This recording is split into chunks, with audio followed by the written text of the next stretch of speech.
You're listening to a Monster Kid podcast.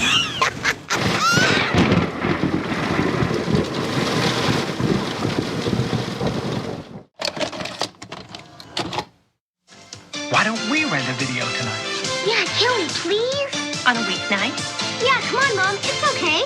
Sure. Come on. Let's throw caution to the wind. Put a little weekend in your week. Rent a video. Hello and welcome back to Vericon Video, a show where we relive forgotten and unforgettable movies that once lined the shelves of video stores everywhere. I'm Brandon. And I'm Jordan. And today we're on a case once again. That's right. We're going right back to the 80s and discovering the incredibly strange case of the comedian-led action comedy that flooded the movie plexes for years and years. And we're going to be talking about a very famous one, or at least one that a lot of people talk about, starring the great Chevy Chase. And we're going to talk about why people still talk about it. We're talking Fletch from 1985. We're heading bit by bit into it. Bit by bit, that is right. Yeah. So sit back, relax, and welcome. Welcome to the Cafe 80s, where it's always morning in America, even in the afternoon. Ladies and gentlemen, this is your captain speaking. I have the only gun on board. Welcome to Con Air. Welcome to Jurassic Park. Okay, good evening, America, and welcome aboard Apollo 13. I'm so glad you could come. This is going to be such an exciting day. I hope you're enjoying it. I think you will. A millionaire businessman with an alleged terminal diagnosis offers an investigative reporter $50,000 to end his life for him, leading the master of disguise reporter to find his own life threatened as he digs deeper into the businessman's past. So, Jordan, what are some of your favorite Master of Disguise movies? I think the Mission Impossible movies fall into this category because at least the first couple where you just have the little mask-making machines and you have Tom Cruise dressing up as Philip Seymour Hoffman or whatnot. Yeah. Those are cool. I like those ones that at least have fun with that. There's probably other examples that I'm not immediately thinking of. I do love the running gag in like the Naked Gun movies where Drebin he's either Enrico Palazzo or like some other random person and everybody just completely buys it. Or like he's just this opera singer, or like the guy at the Oscars or something. So he's just randomly really good at it. Yeah. I also thought of Frank Drebin's shenanigans when watching this movie. But I was also thinking of things like The Saint. And The Jackal, which The Saint is a little bit more, I don't know, it's a little bit more fun because it's the same kind of cartoonish and caricaturized disguises that Val Kilmer's character adopts, very much like Fletch does in this movie. Yeah, and I hear that on the list of like great bad movies out there. Like Val Kilmer tried, folks. He really did, but nothing that goofy was ever going to be good. No, it's still a fun watch. It's more fun than it has any right to be. Of course. But this movie, Fletch, reminds me a lot of a comedy action mystery from the 90s that also involves an in-debt amateur detective played by someone from a sketch comedy show, a corrupt police official, a popular sports team, and one of its star players. Okay, so it's Ace Ventura. All right. It's Ace Ventura, yeah. Fine. But I don't know. I'll take it. But I was thinking about that movie more and more, like as I was watching Fletch again. It's a similar concept. I think these two would make a good double feature. They would. I think they would too. Speaking of the sort of topic of comedian-led things, favorite movies starring SNL cast members? Go. That's tough, man, because there are so many SNL cast members to pick from. But I don't know. If I had to pick one just off the top of my head, it might be Tommy Boy.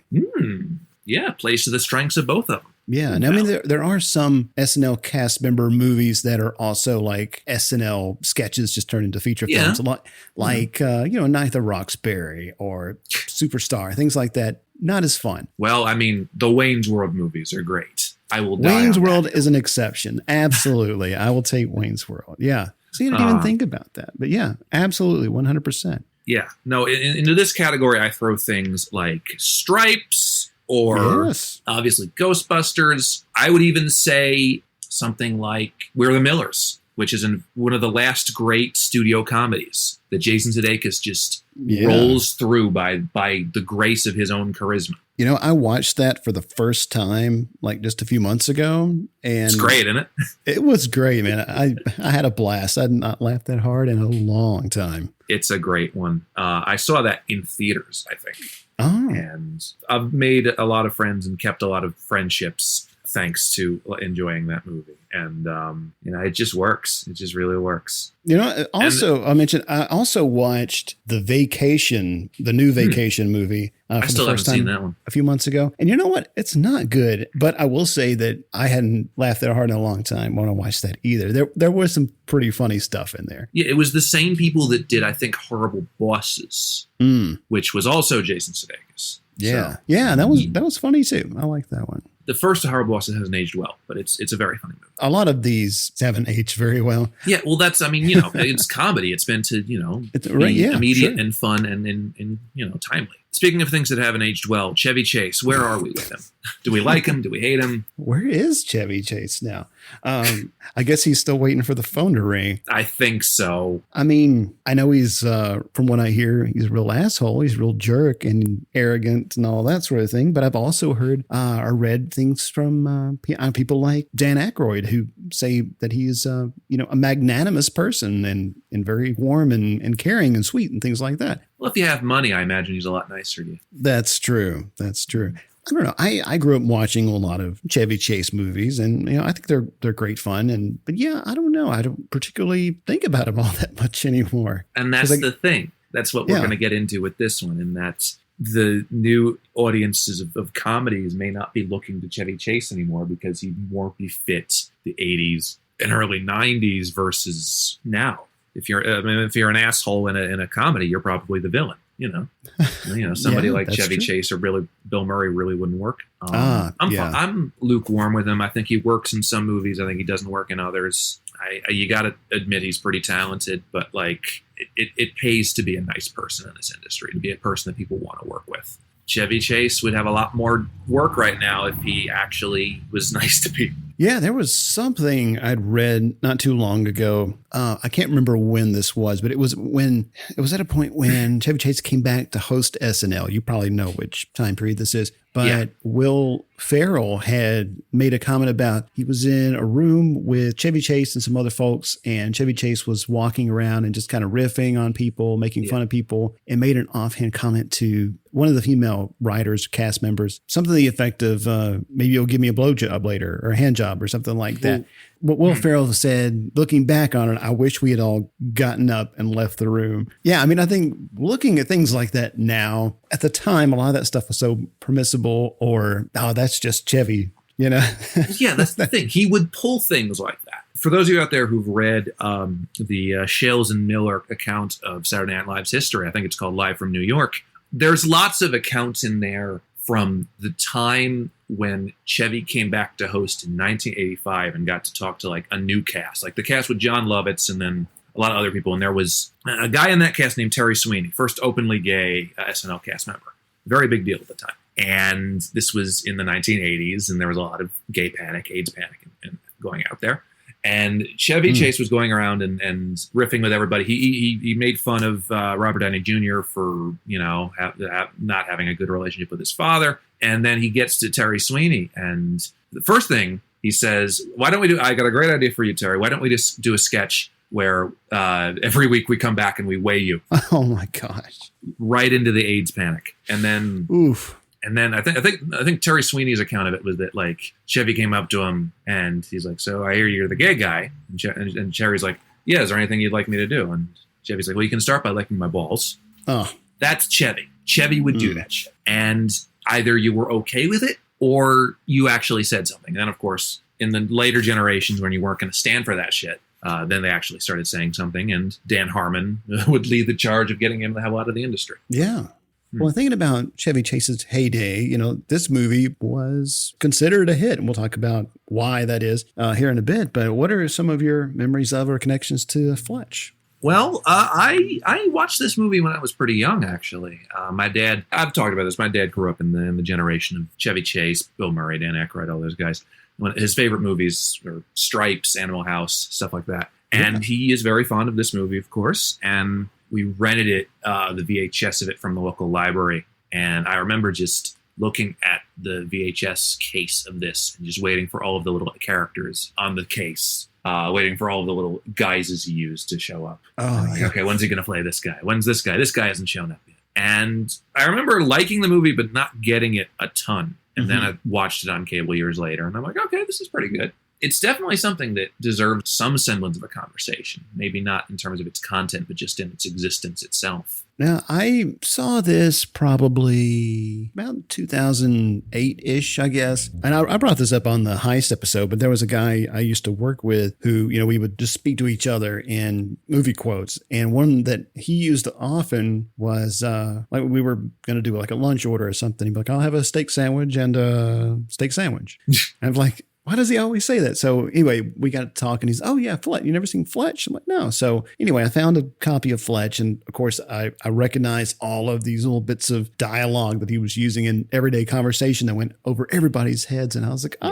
now I know. And now I can reciprocate. And so, yeah, that's how I got introduced to this movie. Yeah, that's the thing. It's very quotable. It's very quick. It's a lot of the dialogue you really do remember. It's still a Chevy Chase movie, for better or for worse. Yes. Well, I guess we should give you guys a little bit of background on Fletch. So it's based on Gregory MacDonald's popular Fletch novels. It's directed by Michael Ritchie, written by Andrew Bergman and Phil Alden Robinson. Right.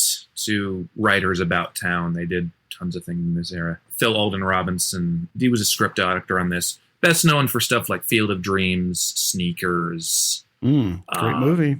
Yes, both of them are great. He also wrote Ghost Dad.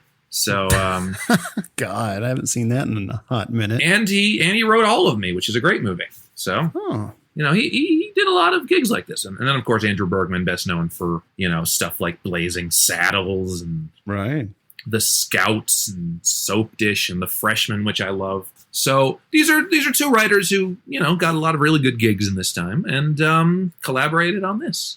In some unknowing way, because obviously Bergman is the only one that got the credit. Oh, right. So the film rights changed hands a few times not long after the novel came out in 1974. Producer Jonathan Burrows shopped the idea around Hollywood for a long time, even under a different name at one point. Didn't seem like anybody was interested. But Michael Douglas somehow got involved and lended a hand, and his half-brother, Peter Douglas, ended up co-producing the project through his production company, Vincent Pictures. Now, Michael Douglas himself is no slouch when it comes to producing. Like, he's produced a lot of projects meant for himself, but there are a few surprise ones here I just wanted to mention. Flatliners. Yeah. Double Impact. Okay. Radio Flyer. Okay. The Rainmaker. And get this, Face Off. Of course he did. I believe he has an Oscar for producing One Flew Over the Cuckoo's Nest. And he also obviously had the Oscar for Wall Street. But Michael Douglas is a very smart guy. Yeah, no kidding. I'm not familiar with what else his half-brother has produced. Well, it's funny because I was watching a movie the other day that his younger brother Eric was in for like a second. And ironically, that's another Michael Ritchie movie. I was watching The Golden Child in preparation for this. Right. And that's a movie you do not soon forget. That's a weird movie.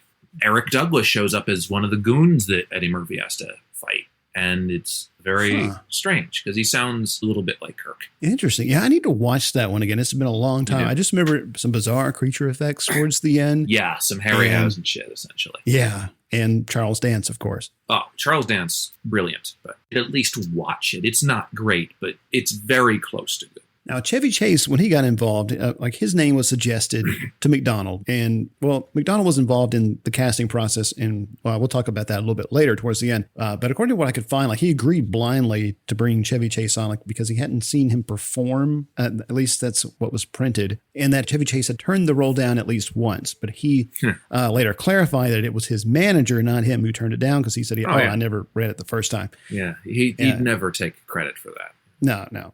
And in a 2004 interview with Entertainment Weekly, Chase said it was one of his favorite roles of his career. And we'll talk about why a little bit later in the show. Yeah. Now, here's the thing because I was talking to my dad about this yesterday. Because, we're doing an episode on Fletch. And my dad said, well, you have to remember that, this is an adaptation. This is a different sort of approach for Chevy Chase, because he's not just playing Chevy Chase. He's playing, he's an actual pre-established character. And of course, at the same time, he very much is Chevy Chase, but he's just doing it as Fletch. So it's a weird thing. Like he is playing someone, but at the same time, he's not.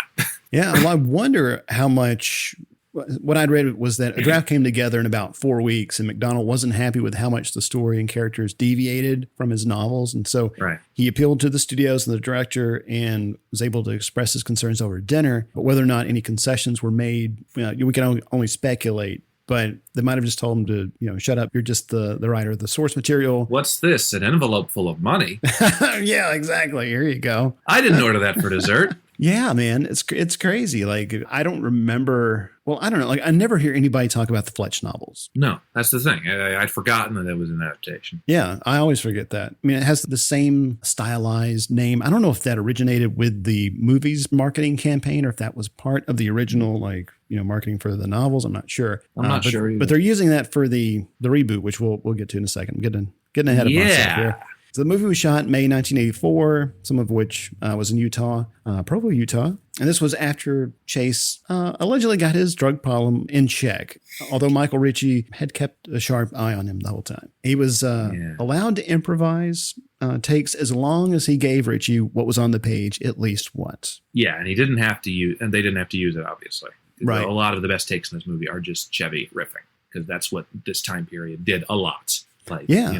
Ghostbusters, Stripes, all those. I think we came across something similar when we were talking about Hudson Hawk with Bruce Willis. He was like, "No, I want to say this. I think Eddie would say this," and Michael Lehman was like, "Okay, sure, yeah, let's do it, please." Yeah, and then now let's do what's in the script. Yes, exactly. But I think if I'm remembering right, there was an interview with Dan Aykroyd I watched many years ago, and he was saying the same thing about Chevy Chase, about how he liked to improvise so much that it was really hard to kind of rein him in. Yes. That movie, the production history of that film is... Nothing But Trouble, you mean? Yeah, Nothing But Trouble. Yes. Nothing But Trouble, yeah. Which I still need to buy that new Blu-ray. Hey, there's a sale now, I think. Select, there is. I think. Yeah, I think it's about $15-16. I need to pick that up. Yeah. I've never seen it widescreen. I've only seen it full screen. Well. Anyway, let's see. The screenwriter recalls, the great thing was that Universal always thought Fletch was a hit movie, and they treated it like a hit, even when the first previews weren't that good. They never got frightened. They just said, this is a hit. We're selling it like a hit. And then it was a big hit. Yeah, the sort of fake it till you make it mentality, which ties into this theme we're working on, the imposter theme. Right, exactly, which we've been doing for half a year now, I think. Yes. We're finally beginning to, bring it to a close, I think, with this one and then one other. Because we have a really great theme coming up next. Oh, yes. That one I'm super excited for. Me too. Like some of my favorite movies of all time we're going to be covering. Samesies. Yeah. So Fletch was one of the top 50 grossing domestic films of that year. And a sequel, Fletch Lives, that came along in 1989. And there was like a small cult following that ensued or emerged shortly after. These are fine. I mean, look, I watched the second one in preparation for this. The second one's fine. I put it sort of on par with this one. Maybe not quite as good, but also not a bad movie by any stretch. But also, it's Chevy Chase, so he's going to say maybe some homophobic and some racist things without meaning to. Yeah, no, these are perfectly fine movies, and I can see why people will come to them like, some sort of a cult following and be like, yeah, these are actually good. The same thing has happened with Funny Farm. The same thing has happened with a lot of his movies. I mean, obviously with Christmas Vacation. Oh, sure, yeah. For a while, that was our number one episode for the life of the show. Yeah. Especially around December. Like everybody wanted to listen to people talk about Christmas Vacation and Batman Returns. Yeah. I mean, that's why we do holiday episodes. They're always in tune. And if you haven't listened to either of those, I say check them out any time of year. Absolutely. Yeah. Our Batman Returns episode, I must say, is especially awesome. I love that one. Not just because I get to do impressions, but I love that one. There are a lot in that one. So they've been trying to reboot this movie or this franchise. Let's call it a franchise. It's two movies for over 20 years. I read that at one point there was a project called Fletch 1 that was at one time going to happen with Kevin Smith directing, but only if Ben Affleck would star. But that, of course, didn't pan out. But it does look like we'll be seeing a reboot very soon called Confess Fletch with John Hamm in the role of Fletch. It's directed by Greg Mottola. Yeah, that should be out this year. I think my guess is it's probably going to hit streaming or something this summer. It's been wrapped for a year. They filmed it last year. I'm intrigued. I don't know if John Hamm is the greatest pick for Fletch, but I think Greg Mottola was a great pick for director because he's a great comedy director. Yeah, I agree. And I'd read that John Slattery was going to be in it too, which would reunite those two, since of course, Mad Men. Always great when he shows up places. Yeah. Very dry actor. And I think Confess Fletch is based on the second Fletch novel. Right. No, I hope it's good, because it's been a very long wait for it. Yeah. Well, here, just to give you guys a little bit of context here, just to, set the stage, give us a little something to riff off of. So this movie was released in theaters a year after production wrap. So this came out in May 1985, like when I was born. Yeah. And how about that? But some other movies at the box office at the time include A View to Kill. Oh, God. This is what I get for doing a walk-in impression 3 minutes ago. Brewster's Millions. Right. Rambo First Blood Part 2. Code of Silence. That's the Chuck Norris film. Just One of the Guys. And Lady Hawk. Yeah, quite an eclectic mix. Very eclectic mix. I mean, earlier that year, we got hits like Beverly Hills Cop and Police Academy 2, The First Assignment, The Last Dragon, Witness, and Amadeus. Yeah, this is very much in the shadow of Beverly Hills Cop, though. Oh, 100%. There are many reasons why, which we'll get to. Yes. I mean, just culturally, like it's a little weird, to say that, oh, well, this is very 80s. I mean, but this is kind of a good representation of a snapshot of the culture at the time. And I think it's worth looking at or thinking about where we were in terms of comedy offerings and what the comedic climate was at the time. Yeah. And what was thematically trending then, and more broadly speaking, I mean, it was a relatively quiet month for the U.S. I mean, we just got new Coke from Coca-Cola. Reagan was in office. We were months away still from the Nintendo NES hitting store shelves. Yeah, cool. And we were still like, hey, did you see that Eddie Murphy, that Beverly Hills Cop movie? Yeah, it was very much like after the new Hollywood era that was very much filmmaker first. It very much dissolved into popular media, and a lot more. The SNL people were now taking over the movies, and it was becoming very much like, all right, we'll see this. It could work. You never know. And so they sort of began to dissolve into the movie making that we knew up until before the pandemic. Now it's completely different. Well, it's weird to look at Fletch now and to imagine this being so popular at the time, or being a movie that people went to see and talked about. Right. With great enthusiasm, I'm sure. Yeah, no, my dad talks about seeing this literally walking down a whole street of movie theaters in Philadelphia and going to see this because it was out that day and enjoying it. We don't really get a lot of that anymore. We get we have to be beckoned to the movie theaters now. We have to be like, okay, this event movie is coming out. I'll make a plan to see it. It's not like, well, I'm not really doing anything today. I could see the new Sandra Bullock movie. There's less of that now. Yeah, that's true. And I think that's been accelerated in the last few years too. Yes. Really needing to have a really good reason to go see a movie in a theater. Right. All right. Well, let's jump into some of our discussion points here. I know you have a substantial one here to kick us off, and I'm going to let you take the wheel because this is not my wheelhouse. Well, this puts in a lot of the context behind this movie, because one of the big themes of this movie, because it is set in LA in the 1980s, there is a very large theme of Los Angeles sports in the 1980s, because Chevy Chase, Fletch in this movie is a Lakers fan. He is a Dodgers fan. It is a good time to be both. Also, apparently the LA Rams and the LA Kings couldn't cut a deal, so we just have baseball and basketball in this one. His main team is the Lakers, though. And for those of you who are unaware, between 1979 and 1991, it was showtime in LA. Magic Johnson was still one of the best players of the game. Kareem Abdul-Jabbar was mighty and beloved right up until his 1989 retirement. Big game James Worthy was still a later 80s favorite. With this Magic-led lineup, the team would win 5 NBA championships, including 2 at the expense of my beloved Philadelphia 76ers. If you want further viewing on the Lakers, Adam McKay just made an HBO series about it. If you are into his sort of editing techniques, I say give it a watch. It should be airing as this goes out. Yeah. But yeah, the Lakers were very big in this. Meanwhile, the Dodgers were no slouch either. After getting burned twice by the Yankees in the late 70s in the World Series, the Dodgers struck in 1981 led by young pitchers such as Fernando Valenzuela and Bob Welch, took down the Yankees in the World Series that year. Say what you will about the season being strikes shortened, but they were stacked that year, and it was the peak of their legendary Garvey, Say, Russell, Lopes infield. The team would reform again by the time the late 80s would roll around, and after 2 Champion Series losses in the mid-1980s, the Dodgers would return to glory in 1988 thanks to superstar pitcher Orel Hershiser, who, fun fact, went to my high school. He is a Cherry Hill East grad, just like me.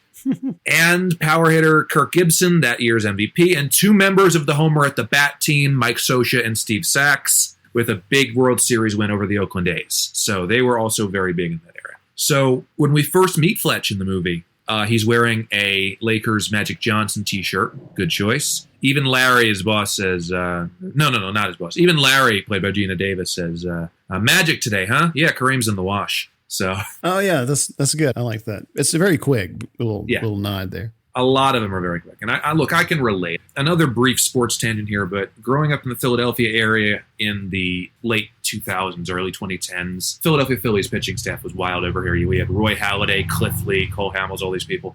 And it's the kind of thing where, like, I would wear my Roy Halladay shirt one day, and then the next day I'd be like, well, I wore this yesterday. I might as well do the Lee now, or whatever. So, yeah, I get his conundrum. And then, of course, there's Fletch's Lakers dream sequence with an assist by Kareem Abdul-Jabbar in his second classic comedy of the decade. Yes. Because we love Airplane. Yeah. Yeah. He had a type. No, I was thinking of Ernest Goes to Africa. Or no, the Slam Dunk Ernest, or whatever the hell the one was with Kareem Abdul-Jabbar. Oh, right.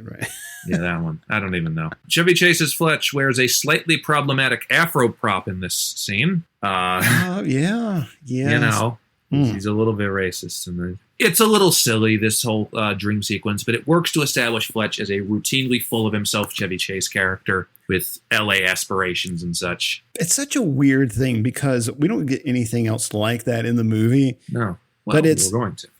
But I mean, there's the dream sequence. It reminded me a little bit of some of those daydream sequences that his character would have in like the vacation movies. Right. Like when he's thinking about the lady in the red dress kind of thing. That's what I was thinking. It's also basically because like any Chevy character can sort of be interchangeable in this era. Like he doesn't do different things as Clark Griswold than he does as Fletch. Like they're all Chevy Chase guys. It's not like he has range. Imagine Lawrence Fishburne showing up and like, Chevy, were you looking at the woman in the red dress? Look again. It's Kareem Abdul-Jabbar. I have to look through it, Chevy. What are you really sorry about that? Sorry about why are you apologizing? It's only a Matrix reference. I know, but it's not the word. I made a friggin' Maximum Overdrive reference before we went on. Very briefly, I saw and liked fine the new Matrix film, Matrix Resurrections. My parents, bless them, they were watching it or we watched it together. Actually, I was visiting them. And I remember there's a scene where, we see like all the pods and, present day in the movie, but it's like, overrun by robots and stuff like that. And my stepdad points at the screen and says, see, that's what I don't get right there. And I'm like, we just watched 4 Matrix movies, and the main thrust of the whole series is something you're just now saying that you don't understand. I don't know, man. Sorry. Some parents have poor comprehension skills. I don't know. They do. They do. So when Fletch is in Chief Carlin's office, getting reprimanded for, going after whoever, Fletch punches a framed photo of the chief with Los Angeles Dodgers manager Tommy Lasorda, saying, I hate Tommy Lasorda. In a sequence that was filmed but not cut, which would be another companion to the basketball sequence, Fletch had another fantasy moment akin to the Lakers dream, where he's pitching in the World Series and Lasorda pulls him from the game, which I think would have been pretty funny. While this sequence never made it into the movie, there are existing production stills of Fletch on the mound and Lasorda coming to take the ball away from him. That would have been really fun, I think. I think that Tommy would have played right into it because he was a lot of fun. Yeah. You know what I think about when I hear the name Tommy Lasorda? Yes. You do? What are you thinking? There's something that rings a bell in the back of my mind. I just can't quite figure it out. Well, in the 90s, he did tons and tons of Slim Fast commercials. Oh, okay. And I don't know, they're burned into my brain. I'll have to throw in a clip here. That was me, Tommy Lasorda, before I lost 30 pounds in 3 months on the Ultra Slim Fast plan. It's even easier to have my shake because Ultra Slim Fast comes ready to drink in cans. Losing weight has never been so convenient. Wherever I am, I can have my shake. Ah, icy cold and delicious. Who says you can't take it with you? Ultra Slim Fast. Give us a week. We'll take off the weight. Do you want to bleed Dodger Blue? We'll have this. No, great manager. In the scene right after Fletch tells Gail the truth and that he wants her to trust him, he tries to seal the trust by offering to get her Lakers tickets. You a Lakers fan? When she answered no, I thought she was going to say she was a Clippers fan and that Billy Crystal did an uncredited rewrite. What if this was the alternate universe where Fletch was a Billy Crystal movie and he was a Clippers fan? How disappointing would that be? I was thinking like there's so much Lakers here that it makes me think that Jack Nicholson did an uncredited rewrite. I would like that. Just what if Jack Nicholson was Chief Carlin? That would have been great. Oh, that would have been cool. It does remind me. We were talking about Adam McKay literally 5 seconds ago, and there's a scene. You ever seen the other guys? Will Ferrell, Mark Wahlberg? No, I haven't. Okay, it's pretty funny. It's one of the last Adam McKay movies before he gets almost unwatchable. But there's a scene where Will Ferrell and Mark Wahlberg are trying to interrogate this bank hedge fund manager, I think, played by Steve Coogan. And as they continue to interrogate him, Steve Coogan keeps getting them like bribes, other things, and one of them is Knicks tickets. And so we would just cut to the Knicks game where it's Will Ferrell and Mark Wahlberg standing next to literally Tracy Morgan and Rosie Perez as themselves, because it's a Knicks game. And I think he might have bribed us. Yeah, I think you're right. No, that's what I'm thinking. Because why didn't we see a Lakers again of just Jack in the front seat with his chili or whatever? Yeah. If anybody would be in a movie with the Lakers featured in it, like you'd think it'd be Jack. Maybe he was like filming something at that point. I don't know. I can't really do a Jack. But, Yeah, I can't either. It's tough. And then when Fletch tells Frank that he's quitting, he says he's going to try out for the Lakers because according to Fletch, they needed a good power forward. In 1985, the Lakers' power forward was Mitch Kupchak, who would go on to become the general manager of the Lakers. So maybe not good at the power forward, but he knows how to run a team. I just find it fascinating that this is what Fletch is fantasizing about. Yeah, that he wants to play for the Lakers, exactly, or the Dodgers. I don't know. We know he's a big fan, but we know he's like really good at being an investigative reporter. Yeah, but that's really the only glimpse that we get. It's almost like we get those glimpses of his private life. Exactly. In that little daydream that he has. Yeah, I mean, it basically tells us that even if he is already really good at this, really good at blending in situations, he still wants more. He still has these almost illusions of grandeur of like, I could play in the NBA if I wanted to. Absolutely. And maybe it's not just the playing of the sport itself, but it's almost like he's gravitating towards wanting that attention. Yes. Because he's one of the first things that clues us in that he's dreaming is that some person is interviewing Abdul-Jabbar and he's like, oh, that Fletch. Yeah. He's really great. And all that stuff. Just that. The exact attention he wants. Yeah. Having your heroes worship you kind of thing. Oh, who's that? That's my friend Kareem. That's Kareem Abdul-Jabbar, my friend and locker room buddy. Jeez. No, it just tells us a lot about the character and that he's just so in tune with what's going on at that point and just how because it's very funny to juxtapose the current sports scene onto that. Like you don't see a lot of that now. You don't see a lot of like modern comedians that actually sort of like you have Will Smith reference the I think the triangle Phil Jackson thing in Suicide Squad, and you have little things, but you don't have like complete worship of the team like that these days. Well, when you think about Fletch as a character, like if we really wanted to take a look at him, well, we're about to get into him as the ultimate imposter, but just to prime us for thinking about that, he may have these delusions of grandeur and these kind of lofty daydreams and, wanting to get the girl in the end, that sort of thing. But we also know that he's divorced, his wife's divorce attorney keeps coming around for his alimony and things like that. So he's in debt. But not only is he good at his job, he clearly has some moral center, he is investigating this drug trafficking thing because, it's, he sees that as a problem. And also the Stanwyck situation just kind of falls in his lap. And of course we realize, these things are connected.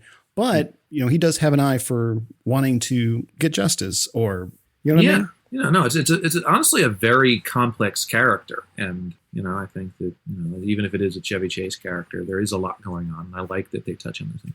By the way, the Gillette character does appear in more scenes in the sequel. Actually, the guy who's trying to get the alimony. Yeah, that's good that he came back. He's one of 3 actors that comes back for the sequel. It's him, the guy who plays his boss at the paper, and obviously Chevy Chase. So, because most of the sequel is him going to New Orleans investigating a corrupt Hal Holbrook. He's always Hal Holbrook. I like him. Yeah, he's excellent in it, but he's a great foil for Chevy Chase. Yeah. But it's an interesting movie. Getting back to this one, we're smack dab in the middle of our imposters unit, and I bridged Fletch as the ultimate imposter because he is never the same person to different people. A lot of what makes some of the other people we've talked about, the people from the Prestige and Gattaca, they had to just do this guise for everybody. It's like, oh yeah, I'm this guy, but I'm the same thing for everybody. But Fletch in this is somebody different for everybody he meets, but pulls all these different other stories and characters out of his ass just to get what he wants. And it's a talent that I think is wonderful and a good use of Chevy's abilities. The first time we see Fletch take a different name, he does it without blinking, without thinking. Ted Nugent. And Stanwyck, who thinks he's a junkie and hasn't done his research, buys it. Oh, yes, it could be the name of the musician, but maybe it isn't. Yeah, I want to listen to this guy. I want to believe him. Because Fletch is so good at his job and so good at undercover work, he wanders right into this murder plot. That's what you were saying, yeah. It's so funny that, we find out that Stanwyck has, engineered this very, carefully crafted plan. And he's, as he says, it leaves nothing to chance. And he says that he's been watching him for weeks, he says, but, he thinks he's a drifter. But, he underestimates Fletch from day one. And that's really, as an audience member, we know that from the get-go. We're like, clearly this is, we know this guy's misstep already. Yes.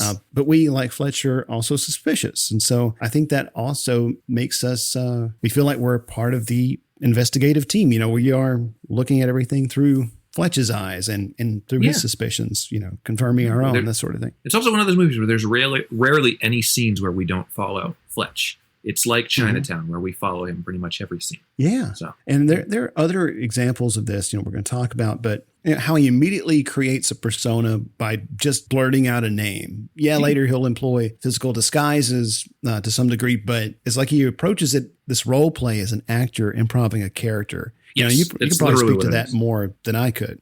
Well, yeah. No, sometimes you just, you can't just, you have to trust fall into places and just assume it's going to work.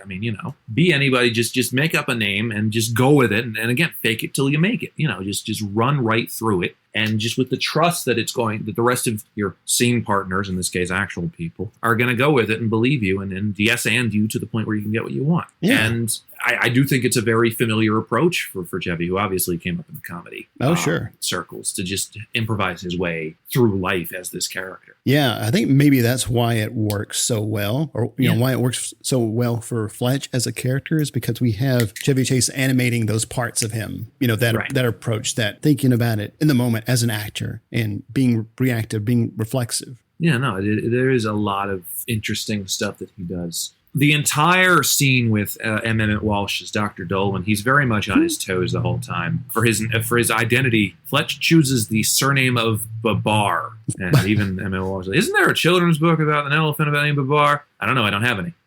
Children? Elephant books. I love that. That entire, so much is so quick and just, this works as Chase being perfectly quick and Fletch having that same ability. Some of Fletch's best lying work is in the scene. Again, almost like an improv scene where everyone's aware of something but him, trying best to nod through the lie. Shame about Ed, though, guessing the death, standing firm on how the very end was sudden. He gets himself through it by just educated guessing. And if he is wrong, then he just, he has the charisma to just get through it. Yeah, I love that bit where he's like, it's very sudden. Dr. Dolan's like, he was in intensive care for 6 weeks, 8 weeks or whatever. He's like, but the very end, it's very, very sudden. It's great. But this is what made me think about, Leslie Nielsen and Naked Gun and the Frank Drebin approach of getting out of a lie. Yes, I think that's very similar. I think arguably, I'm going to say this very close to the mic so that Chevy can, I think Leslie Nielsen might have done it better. I'm sorry, Chevy, but I think Leslie Nielsen was a better person. So, yeah.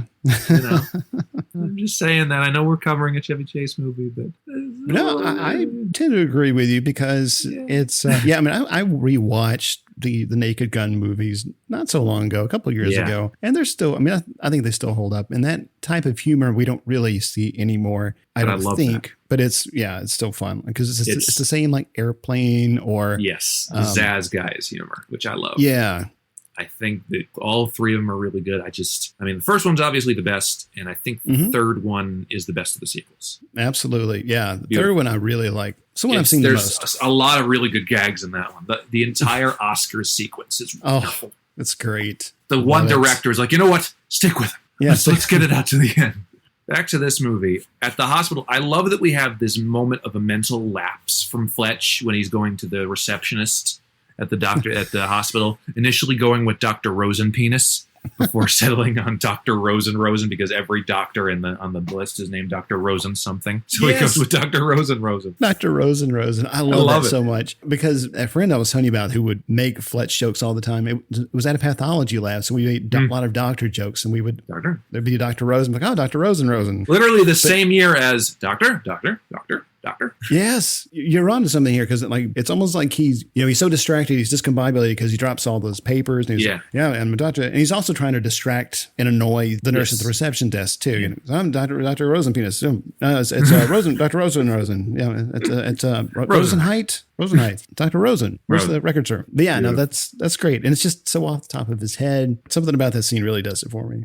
I'll talk about this eventually, but just this watch when I'm down Dr. Rosenpenis, I burst off laughing. I was like, why are you leading with penis? Like, well, a lot of his names, like if they're not names of actual like real people, they are informed by some kind of, what would we say, like Mr. Poon. Like Mr. Poon, some naughty word, I love cock toast hole. But that's the next one. I mean, how he eases his way in with Gale is excellent. I mean, wading through the awkwardness of Gale, not remembering Fletch, inventing John Cock Toast Hole, who used to fly with Alan. I love that. He just makes up words. It reminded me, I don't know if it did to you, but it reminded me of Kevin Kline in A Fish Called Wanda when what's his name? Otto? And Otto. He meets Archie's wife. Right? Archie's wife, yeah. This guy, I'm Harvey Manfred Jensen. Yeah, that's the scene where he's where I think he's helping. There's like a break in and they're all like just distracting each other, and that's the one where he's like, weren't for us, you'd all be speaking German, speaking Deutschland, and just down the stairs, you just hear him yelling. I love that. Oh, it's a great scene. Yeah, he's trying to help distract so that Wanda can get out of the room with Archie. Oh, that's such a goddamn great movie. It's one of my favorite movies of all time. The subplot in that where Ken keeps trying to kill the woman but keeps killing the dogs. Yeah, I laugh every time. Oh, it's one of the funniest goddamn things. We did not lose in Vietnam. It was a tie. One of my favorites though is he's in that car and has told him like he needs to go apologize. I'm sorry. Fuck you. And then we cut to the apology, and it's literally him hanging John Cleese upside down on the side of the building, and we turn it upside down. That movie is flawless. It's wonderful. Oh, it's great. God. I think in this movie, the smoothest way that Fletch gets out of a lie when he says he bumped into Alan earlier this morning before Gale says that Alan's in Utah. You know what I can't figure out? I can't figure out what I was doing in Utah. Yeah.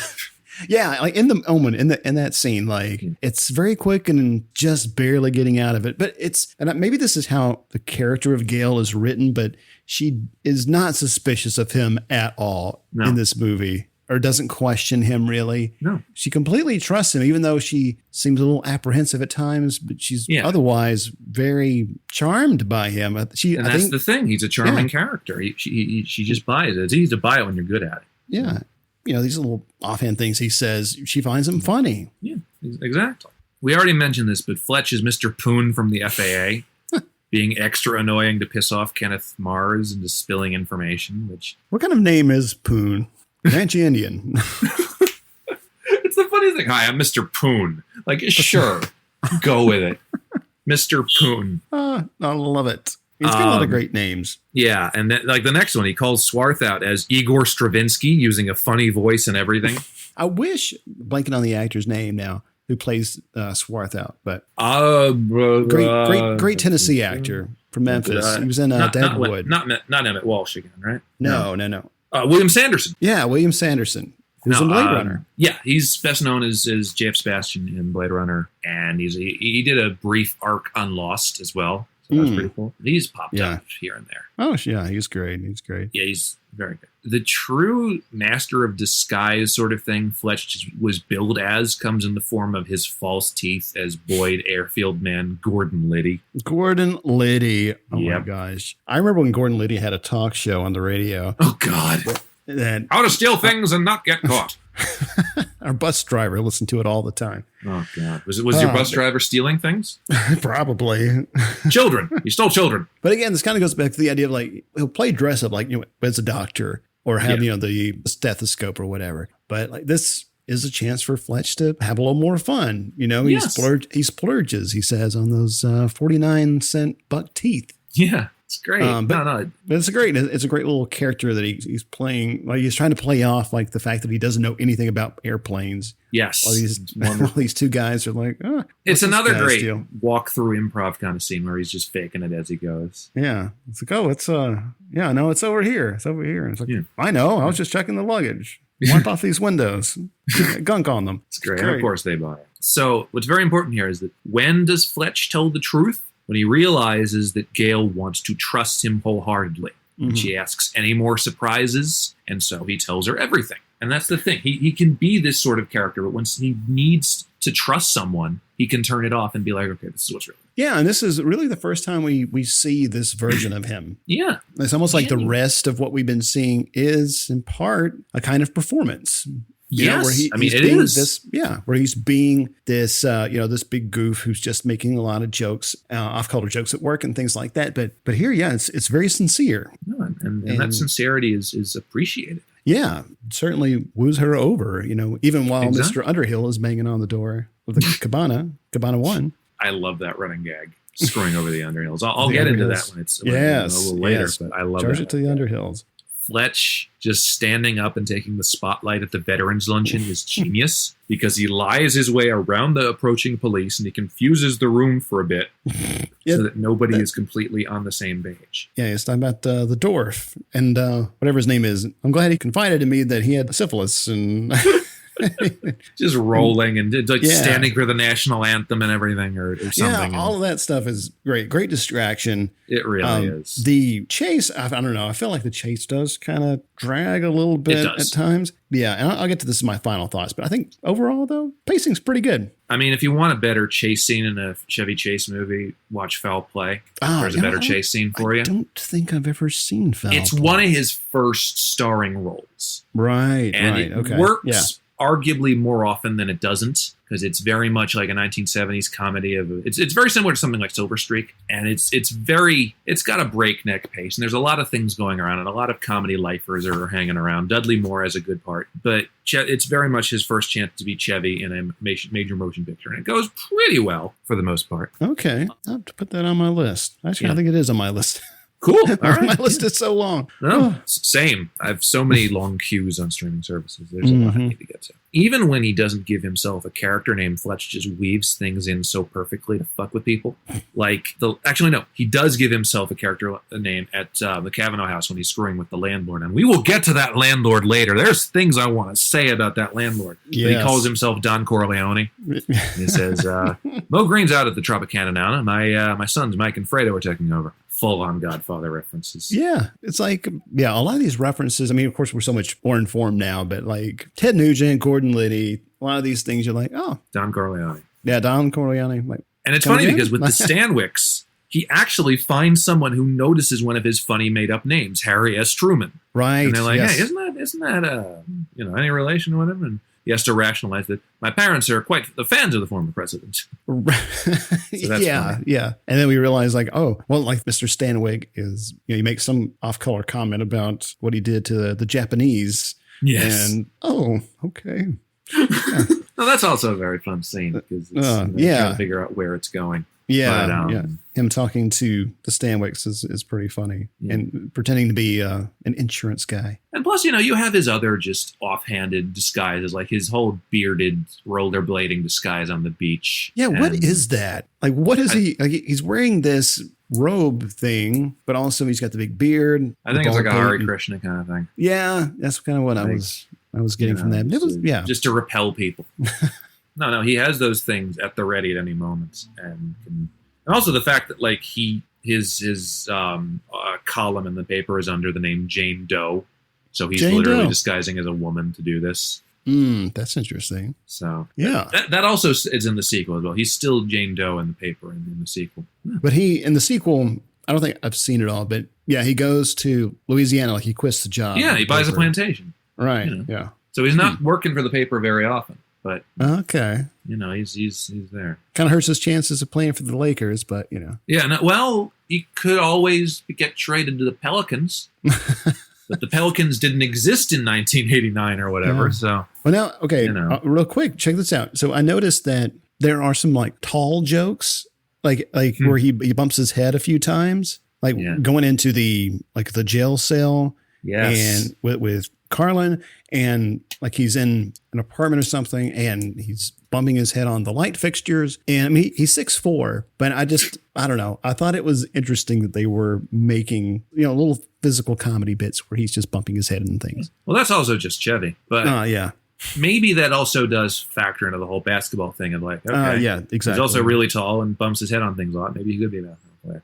Which, right. I mean, if that's true, then I should probably be playing for the Sixers right now as well. No kidding. I tell you about this. I was at the Jersey Shore last year with some family members and heading into one of these little boardwalk sort of food stands. I rammed my head into one of the little awnings at the very top of like one of the entrances of these things. So I literally rammed my head into it. And then everybody sort of looked around going, "Are you okay?" And I was like, no, I'm fine. Let's keep going. I'm used to it. I bang my head on shit all the time.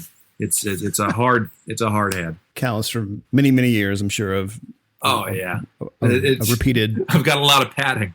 Okay. All right. So what are we in now? Oh yeah. Fletch as a Chevy Chase film. Yes. One of the most important things about this, because, you take away Chevy and what is this movie? It's nothing really. It's interesting, but it's really just Chevy brings so much to this one. Chevy Chase works as Fletch because Chevy gets to basically be himself. He doesn't need to be likable. He doesn't need to be a full romantic comedy lead. He doesn't even need to be really in character. Irving Fletcher is Chevy Chase. He's in enough control of this project that this can be the case. He doesn't have to really try. I mean, he can be other people as Fletch, but he's still very much Chevy Chase. Mm-hmm. And he's on record saying that that's one of the things that he really appreciated about this role was that it afforded him not so much like creative freedom, but the fact that he didn't really have to do much to craft the character because this was how he is. And I think that's why it works. It was easier for him to sort of draw into what made him an interesting character. Mm-hmm. What I find very funny about this movie, though, is that Chevy Chase's main antagonist in this movie is played by Tim Matheson, who got his career, jump-started his career with the role of Otter in Animal House when Chevy Chase turned the role down. And now Chase's career has taken off, and Matheson was in 1941. Matheson, I was going to mention this later, but I really like him a lot. He's not that bad as a leading man. Like he was in some Stephen King adaptations. Sometimes they come back. More recently, I saw him in the Child's Play reboot, the feature, not the series. It was a small part, but I was delighted to see him. Cool. There's Tim Matheson. And like nobody knows who he is now, but as long as he's still working. Yeah. It's funny. Of the Animal House guys that didn't get a career, I always preferred Peter Riegert, mostly because I grew up watching The Mask. Same. Yeah. Love him too. Yeah. He's pretty good. There was a movie that I saw him in. Can't remember the name of it, but I think it was him and Jason Priestley. Jason That's Priestley. An odd combo. Yeah. Let me see if I remember this right. It's been a long time since I've seen it. All right. I'll Jason Priestley was either a hitman or being groomed to become a hitman, and Peter Riegert was his mentor. And the only thing I remember about it was he goes to the home of a character played by Michael J. Fox, and he's like with his wife, Michael J. Fox and his wife, having breakfast, and Jason Priestley's character is having like a very amicable, friendly conversation with him. And Michael J. Fox is like, "Oh, so what brings you around here?" And Jason Priestley just ends up was like, "Oh," and he stands up and he shoots both of them in the head. It's crazy. Jesus Christ. Seemed like it had cool. Seemed like it had cool in the name. Was it a 90s film? It was 90s. Cold-Blooded. Oh, this one. Okay. Wow. All right. A bookie is promoted to hitman and seemingly excels at his newfound job. Yeah, that's so weird. Oh, so it was written and directed by Wallace Wolodarski, who was a frequent collaborator of Wes Anderson. So. Oh, interesting. I've never seen that name before. Also has Robert Loggia. Yeah. Okay. Sorry. But yeah, I didn't mean to derail us. It's okay. No, this happens when we record together. It's all right. It does. I'm cool with it. I think all the audience is too. Yeah. Chevy Chase also gets to narrate this movie like he's a sort of Philip Marlowe-esque type hero. Yeah. Which I think is pretty interesting. It's like the one little kind of noirish little button on the package in a way. It's noir-esque. Yeah, noir-esque. What Chase is still good at in this era is being able to effortlessly shift between aloof and in charge. Mm-hmm. Like when he's cracking wise at Stanwyck's place and he asks, are you doped up now? He snaps into place and goes, don't talk to me like that, ass face. I don't work for you yet. Yeah, that's great. And a drop of a hat, he can go back and forth. Yeah, because just before that, like as he's going in, when Fletch first arrives at Stanwyck's, he's looking at the house. He's like, I came this close to buying this place. Then I found out Hopalong Cassidy killed himself here. Do it for me. Bow and arrow. Very weird. He can just throw those away like he's like nothing. Yeah. And then when they go inside and they're in the study, he's like, oh, you remodeled the garage. Must have cost you hundreds. And I don't know why, but that line makes me laugh every time. Must have cost you hundreds. Exaggerating downward. Yeah. Also among Chevy's strengths, and obviously the SNL audiences at the time would know this, facial expressions. That's all he did when he was on Saturday Night Live. Yeah. Watch him during the scene where Stanwyck tells him he wants Fletch to kill him. Lots of great reaction shots. Mm-hmm. The moment where Fletch is using the binoculars, Stanwyck tells him it's a $50,000 job, and Fletch looks over at him with the binoculars. Yeah. It's perfectly done. Same with a lot of the hospital scene. Just so many good facial expressions. Yeah, like even when Dr. Dolan sticks his hand up his ass. Yes. And starts singing Moon River. A lot of great facial that scene, expressions. It's the sort of actor-lifted, memorable bit that Chase had been dreaming of. Yeah. Like he'd done Foul Play, Caddyshack, Vacation, lots of other bad movies. And while he'd been funny in them, he hadn't had that classic funny moment that'd go beyond the movie yet. Like you could argue he'd have one or two in the forthcoming Spies Like Us and Three Amigos, but the rectal exam here is made classic purely by Chase's timing, improvising, and charm. So many great lines in this scene. You know, thanks, Doc. You ever done Kime? Using the whole fist, Doc. Of course, Moon River. Yeah, the Moon River bit. Like in the narration, I like that he refers to him as Dr. Jellyfinger. Yes. Wonderful. We already talked about this. Only Chevy Chase can slide past the phrase Dr. Rosenpenis without drawing to it and still making it work. We discussed this just with the hitting the head on the door thing. Occasional physical comedy. Yeah. Chevy nearly slipping after putting on scrubs. Goes right back to his early SNL work. Yeah, because he's got the little booties on. Yes. And again, bonking his head on prison cells and life fixtures throughout. He's good at the physical comedy stuff. He's trying to make sure the audience knows how much of a multiple threat he is. Doing good one-liners, good physical comedy, good facial expressions, just telling him all the things he's good at and all the things that this character fits into the strengths to. Yeah, it's also to say like he's not like a bumbling idiot, but he's absent-minded. He's absent-minded, exactly. Yeah. I mean, I bunk my head on things a lot. I'm pretty absent-minded. Yeah, we see this sometime in. Well, I mean, I think Ace Ventura showcases it a lot, but also and Jim Carrey, of course, is really great at physical comedy. Oh my God, he's incredible. One of the best. Yeah, but I'm also thinking of Who's Harry Crumb with John Candy. Also a similar kind of investigative, he's a detective character, but he's also just terribly inept. Yes, he's also very much a John Candy character. Yeah. What does work about Chevy in these movies is he can be a kind, impressive, romantic lead type, especially in how he works off of Gale. And I feel like we have seen him be this character in other things. Like I'm trying to think. Caddyshack. Well, Caddyshack, sure. Memoirs of an Invisible Man leans a little bit into the romance and kind of the pathos of the character a little bit more, which I think that was a project that Chevy Chase was really advocating for at the time. And I have it. I need to go back and rewatch that because it's John Carpenter. I need to watch it too. It's a rare Carpenter I haven't seen because pretty much anything he did from like Assault on Precinct 13 until In the Mouth of Madness I've sseen, and it's all pretty good stuff. I just haven't seen that one because it seems like such an outlier. Like John Carpenter did this. It is a bit of an outlier. I need to see it because I remember there being some pretty impressive effects that probably still hold up, but we have like Sam Neill as the antagonist. Yeah. We have Sam Neill running around with a gun taped to his face. Exactly. Yeah, that kind of stuff is a little silly now, but just a little bit. Now, in terms of this movie, I could have done without the homophobic stuff, a few lines peppered in. Yeah. And I do think that stuff Chevy brought with him, considering the number of homophobic accounts that have been made public about him, some of which I went into. Some homophobic, some racist comments. Yeah. He's just not a good guy. He just really isn't. It's a shame. He's talented, and Yeah. we're pointing out his talents here. The amount of straight-faced absurdism he pipes into the scene at the air hangar is peak Chevy, just giving the workers things that pretty much have no place, fixing an engine, like nailed with the seriousness of it. Yeah, because he tells them to get gauze and ball bearings. Yeah. So what's the ball bearings for? It's, oh, come on, guys.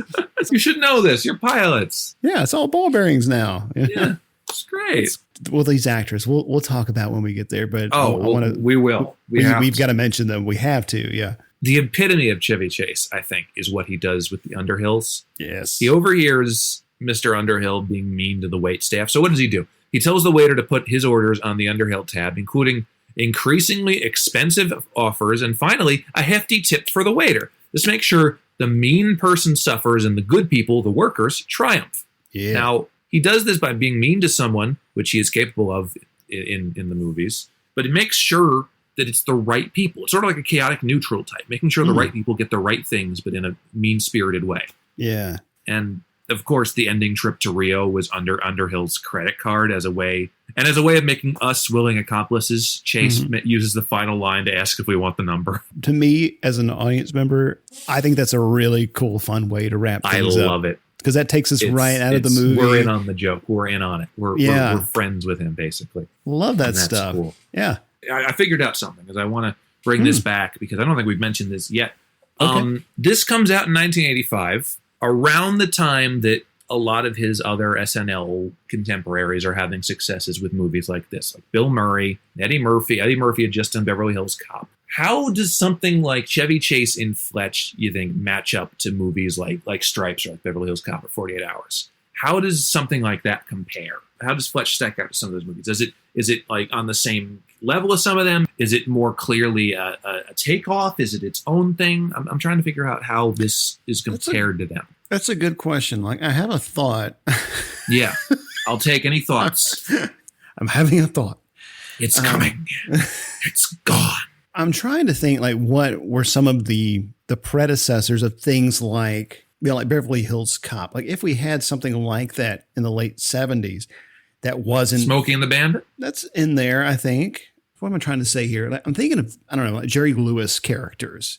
Okay. Things like that from like the 60s. Or, where you have this one character that's like the focus of the movie, and we want to see him find his way out of this situation, get the girl, that kind of thing. But we're more interested in just the shenanigans, the trouble he gets into. Yeah, the gags and all. And I'm just trying to think, like, into the 70s, like what kinds of things we had like that. But a lot of that in the 80s, like they focused on either cops or people, like buddy comedies, especially cop buddy comedies. There were a lot of, like 48 Hours. Of course. God, what else? There's so many. Beverly Hills Cop, obviously. Yeah.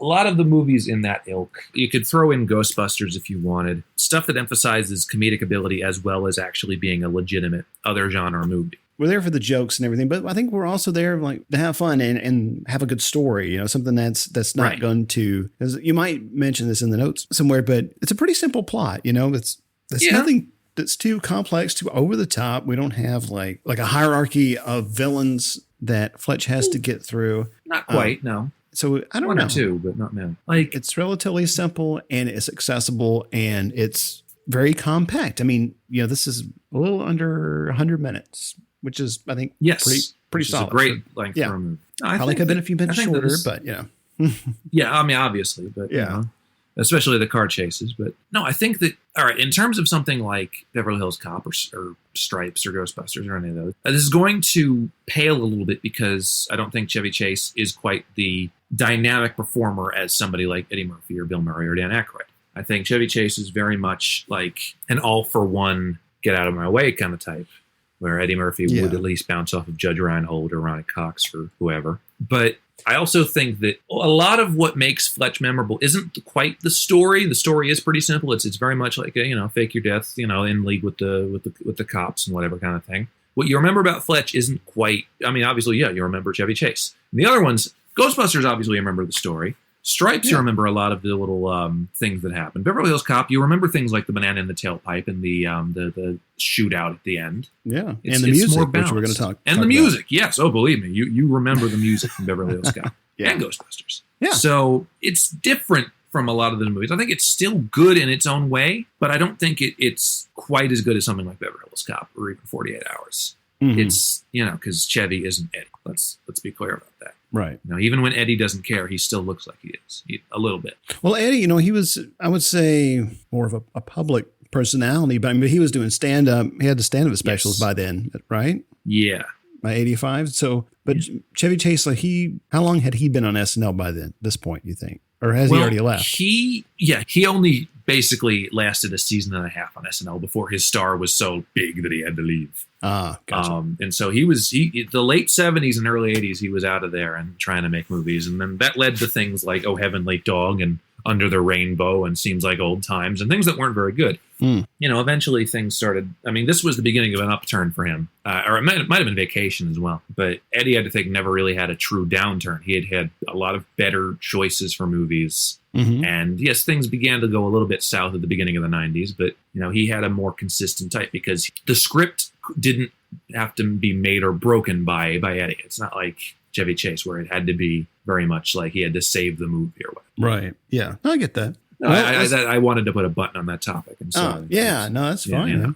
Getting into the performances, a few more words on Chevy Chase as Fletch in this. Gregory McDonald, who wrote the Fletch novels, had casting approval over the film. He rejected both Mick Jagger and Burt Reynolds before he decided on Chevy Chase for the lead. Mick Jagger is Fletch! Charles Grodin has said in his autobiography that he was considered for the lead role, but obviously it didn't pan out. He would get his chance for a leading role in a studio action comedy 3 years later in Midnight Run. Yes. Another one that I had seen for the first time in probably the last 6 months, and I loved it. Oh, it's so good. And I want to see that again. I watched it just after he died, and I don't know, maybe it just hit a lot harder, especially the last scene, the partying scene. You can just see how good he was and how likable he could be, even playing sort of a bit of a quiet jerk like that character. Yeah. And no, he's wonderful. Yeah. In fact, I think the next movie we're covering, he's going to show up in the next movie we're covering is a Charles Grodin movie. Yeah, or at least for our folks on Patreon. So if you're not a patron of the show, you should consider signing up, starting at $2 a month. Please, and then you'll get bonus content, and then you'll get us talking about neoliberalism when that episode comes out. I think. If we're allowed to, perhaps. I don't know. I don't want to say like Bill Murray for some reason. Perhaps. Chevy Chase. We already mentioned that. That one we already talked. Oh yeah. In an interview, Chevy Chase stated that the makeup department let him keep the fake teeth he used as Gordon Liddy, the jet engine repairman. Chase said he used the fake teeth while in public, and most people did not recognize him. Okay. I'm sure. Yeah. You don't want people to recognize you. Just, take something from home from work, and put it on. The nose and eyes, he looks like Chevy Chase, but the teeth, that can't be him. I wonder if he had the wig too. Maybe. The wig and the beard, maybe from the Hare Krishna kind of. Sure, yeah. The props he has, just throw them on, and then you get away from the paparazzi. What if all these costumes like he just brought from home? He just had these in his. Oh yeah, he just has them lying around. You never. Lying around. On to some of our supporting players, starting with Joe Don Baker as Chief Carlin. Joe Don Baker, best known as Mitchell. And we just saw him in our commentary that we did over on Patreon. Yeah, we talked about GoldenEye. Also, not Russian. Not Russian. Do you think that us putting that out a couple weeks before a major Russian-Ukrainian conflict may have been like an omen? You know what? I was thinking about that recently because there was some article about Russian scientists in hiding, and the photo that they used, it reminded me so much of like one of the levels from the GoldenEye game, like where all these Russian scientists are. Yeah, it was weird. But anyway, hoping all that pans out. It's gonna be great. It's like we've just discovered, how to break the code to get into the Russian Defense Forces. We just have to figure out what's right in front of us and can open large doors. Our chief men have been right on. I think about that every time I play Wordle because Is it, it's a 5-letter word, and I always want to put chair. Yeah. That should be, they should give you like a little hint, a little Alan Cumming face in the corner. Yeah. Yes. Bodies. And then when you get it right, you just have to hear, I am invincible. Oh, that'd be great. I want that. Yeah. He'd do it too. Absolutely. You know what? He's made some really good career choices. He's also made some really terrible ones. Like there's a screenshot of it that still haunts me to this day. It's him as the Great Gazoo. Oh yeah, no, that's horrifying. Flintstones. Son of the Mask too Vegas. is horrifying in that one. Oh yes, yeah. Never saw it, but anyway. Never saw Son of the. Okay. No, I've only seen the trailer. We're gonna get drunk and watch that one of these days. Okay, let's do it. It's best while drunk. Same with Scooby-Doo, which eventually I'm going to need to do some sort of podcast on this, right? Oh, yeah. I haven't seen that in a hot minute. Yeah, we should watch that too. It's a weird movie, and I have some weird stories about it. I got to say, good old Joe Don Baker does pretty good work here as a corrupt police chief. Compared to the rule-breaking Fletch, he is right, but because Fletch is the hero, you don't want to completely like him. He has some fun reads all around, and I like the little turn where he's working with Tim Matheson. Yeah, all of that's great. I love it when he shows up in a movie, and he's a lot of fun here. And he's intimidating in that scene with Fletch in that jail cell. And he's like, I'm just going to shoot you, and I'm going to plant this knife on you. Yeah, we used to do it all the time back in the day, but just that little Texas accent, I think, is just it's charming. I mean, he's better as a supporting player than it is as a action lead, as evidenced by the Mystery Science Theater classic Mitchell, which I just watched last night just on a whim. Like, I'll put on the Mitchell episode. That'll work. They're making fun of him the whole time. It's wonderful. Then we have Dana Wheeler Nicholson as Gail Stanwyck. Now, I like her here, but it's a rather placid character and performance. But I especially like her as Wyatt Earp's laudanum-addicted wife in Tombstone.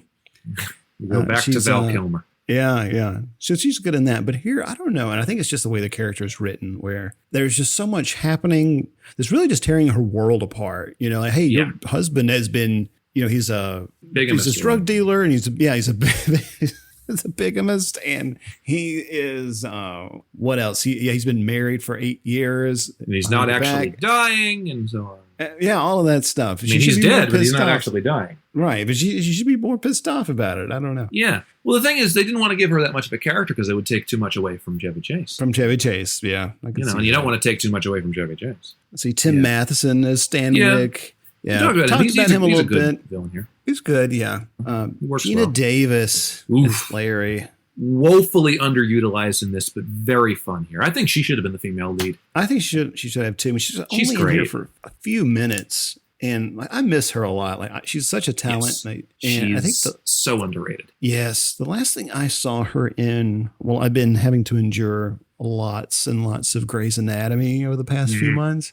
But anyway, she has an arc on that show, and she's really good. But oh my God, that's Gina Davis. I miss you. And Emmett Walsh is Dr. Dolan. Yes, legendary character actor of this era. This is a year before Blood Simple, which I love him in as well. He's one that he'll show up from time to time. Like, I loved him in Harry and the Hendersons as John Lithgow's father, I believe. And he had a great small part in A Time to Kill as an expert witness for the defense that Kevin Spacey's character viciously discredits. And he's very good in that too. Yeah, no, he's a solid character actor. You always can rely on him. He's really good. He showed up in something recently. I think he showed up in I want to say he showed up in Knives Out. He was the security guy in Knives Out. So okay, yeah, he's still working. Hell yeah. And as for some bit players here, George Wendt shows up for a few scenes as Sam.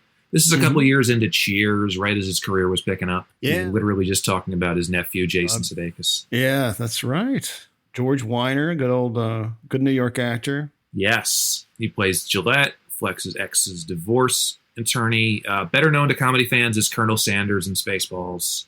And I knew him from, he was a lawyer in The Devil's Advocate. Yes. And we already talked. Kenneth Mars plays Gail's father.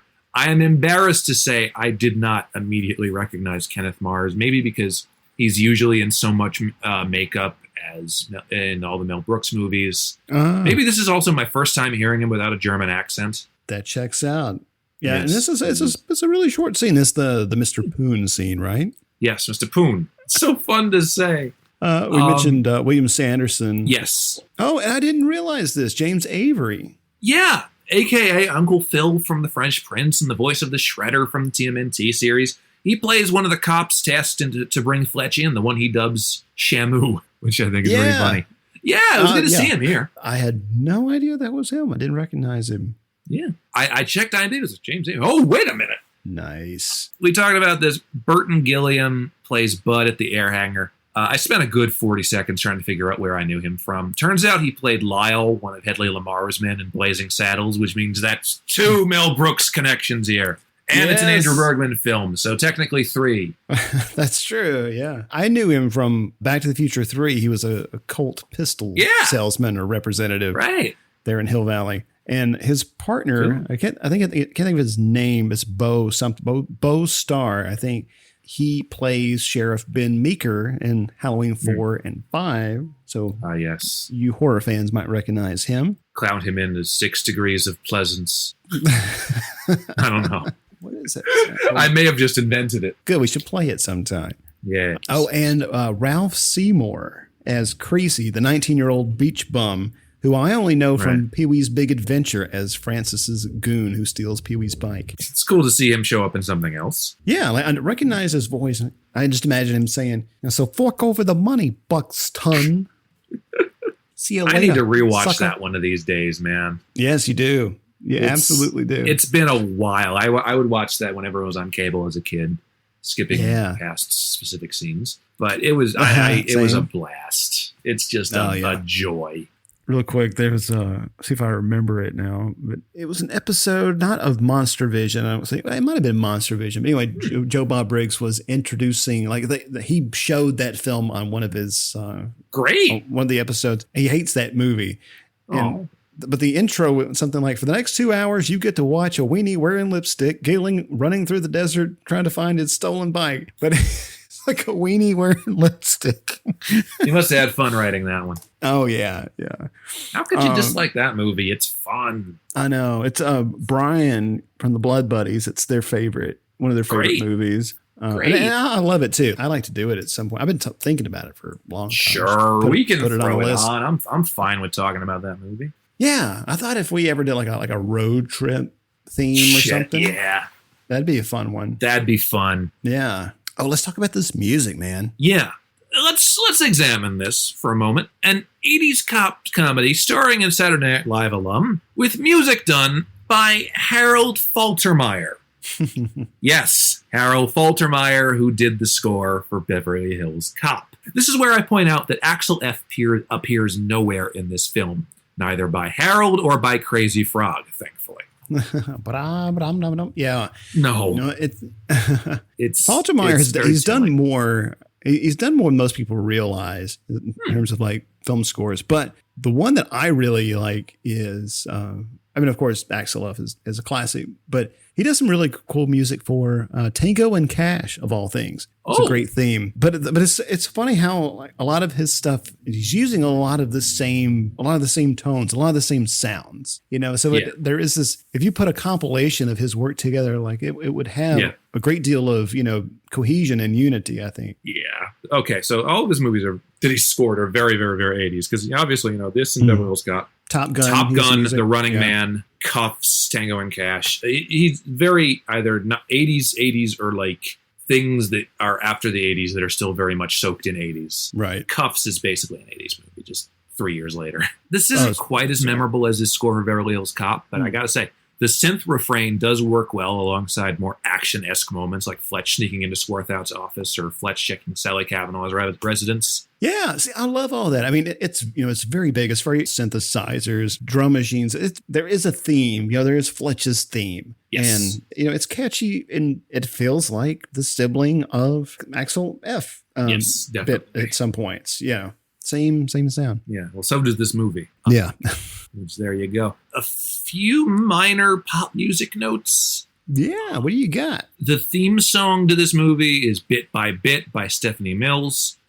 Chevy was trying to make this song a thing in the wake of The Boys Are Back in Town by the Bus Boys, Neutron Dance by the Pointer Sisters, The Heat Is On by Glenn Frey, Axel F., And yes, Ghostbusters by Ray Parker, which Chevy is in the video for. He wanted Fletch to have a hit.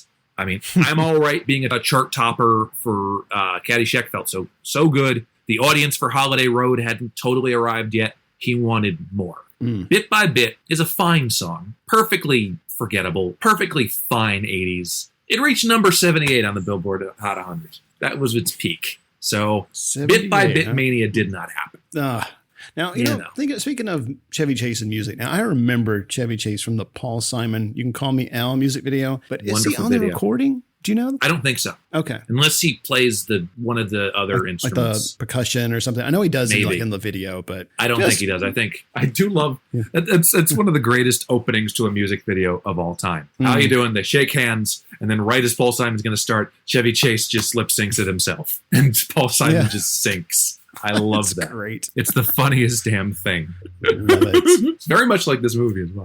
As Fletch drives in Utah, we hear the Fix's letter to both sides. The Fix did One Thing Leads to Another, and then song. It is a very good song. This isn't as good as that one. It was very much a later song of theirs. Then during the car chase with the cops in LA, the very long one, we hear the song Fletch Get Out of Town by Dan Hartman of I Can Dream About You fame. Also not a very memorable one.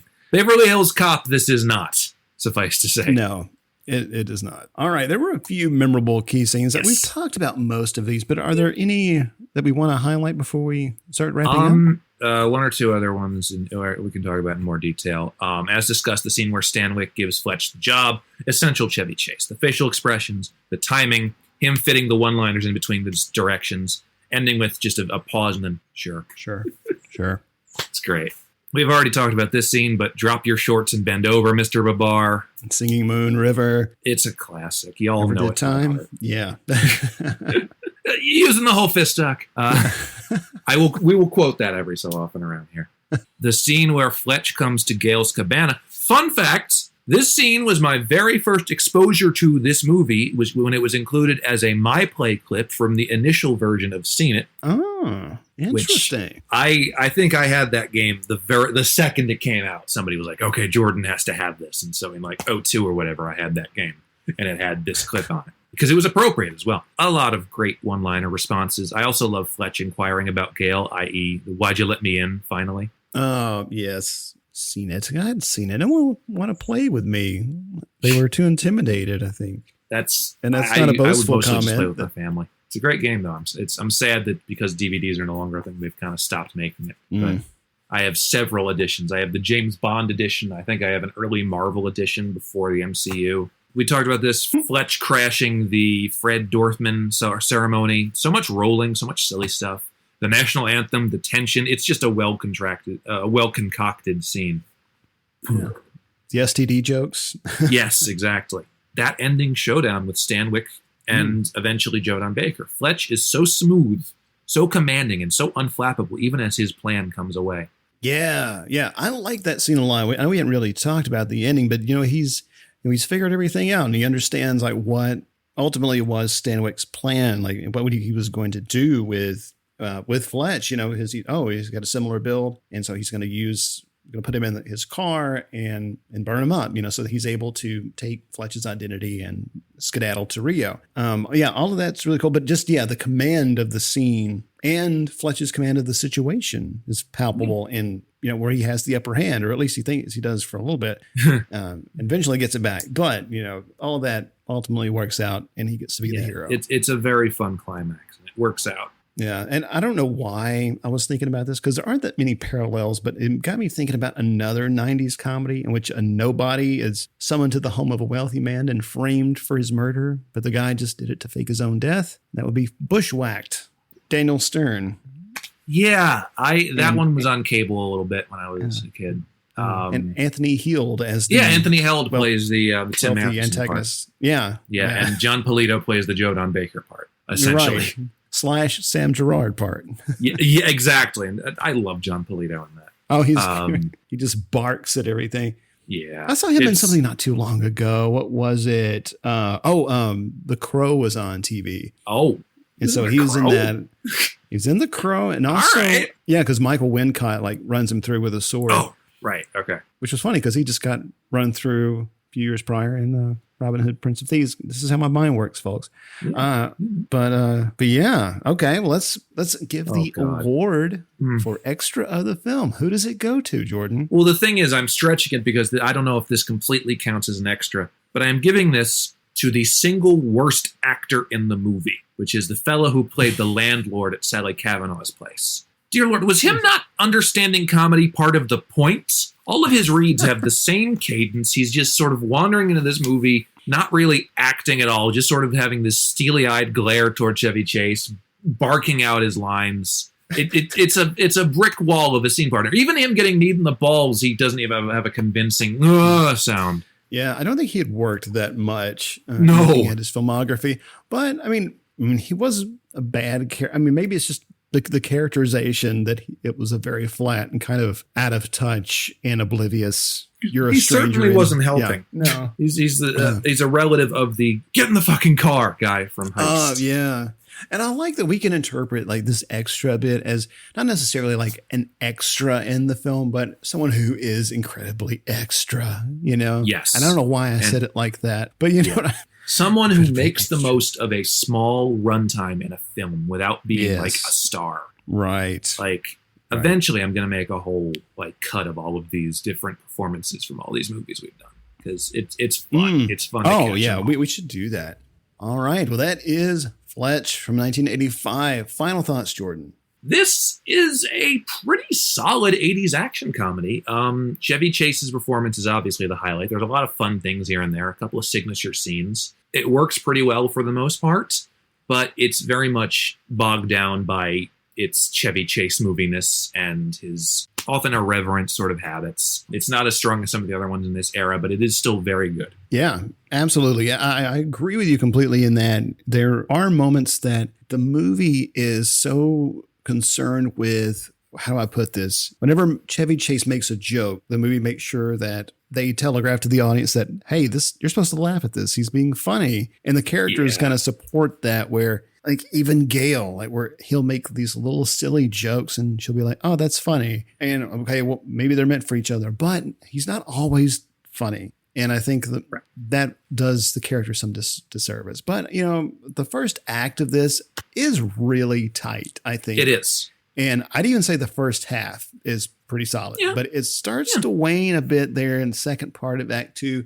But, you know, it wraps up nicely. Like everything's tied up pretty cool there at the end. But yeah, that extended police chase there in the Veterans Gala, or whatever that is, all of that kind of slows things down. But overall, like it's a good time. It's a good mystery. Like you have fun, I think. I mean, there are some cultural things that are a little bit cringy now, but overall, it's an enjoyable watch. And I think it is. It's in that regard. It's one of these. Coming soon on video cassette. 250 years into the future. Major Dallas, you've been selected for a mission of the utmost importance. What mission? The race to save the human race is in the hands of one man. You want to play it hard? Let's play it hard. Bruce Willis. We're sending somebody in to negotiate. Anybody else want to negotiate? The Fifth Element, rated PG-13. It is that time to give a special shout out to our casual and preferred renters over on Patreon. Lewis, Mike, Mondo, Pete, Ryan M, Ryan S, Jabin Taff from Test Pattern, Naomi and Rich from Bloody in Love, James, Zach, Sketches, Mark. Thanks, Mark. And Jordan's dad. Thanks, Dad. Thank you all so much for supporting the show. Patronage goes towards helping us offset the cost of hosting and producing the show. If you're not a patron but are interested in becoming one, head over to patreon.com/VericonVideo for more information about all the great perks you can get starting at $2 a month, such as bonus episodes not available on our main feed, commentaries, and a super cool gift pack loaded with Vericon video merch and other little surprises. And if you can't afford it right now, charge it to the Underhills. I love that. Remember to rate and review the show on iTunes. If you have questions, suggestions, or just want to tell us what you think of the show, drop us a line at vericonvideo@gmail.com. You can DM us on Twitter at VericonVideo or give us a call on the Vericon Video hotline and leave a message at 312-620-5560. That is all for today, but we'll be back soon.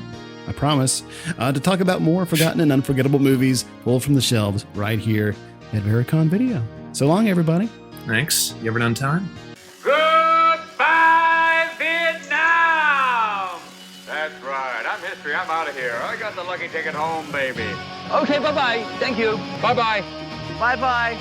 Bye-bye, Jenny. Bye-bye, boys. Have fun storming the castle. Goodbye. Do take good care of yourself. What is this, your farewell speech? Going home. Have a good trip. Hasta la vista, baby. I have to go. Adieu, auf Wiedersehen, Gesundheit.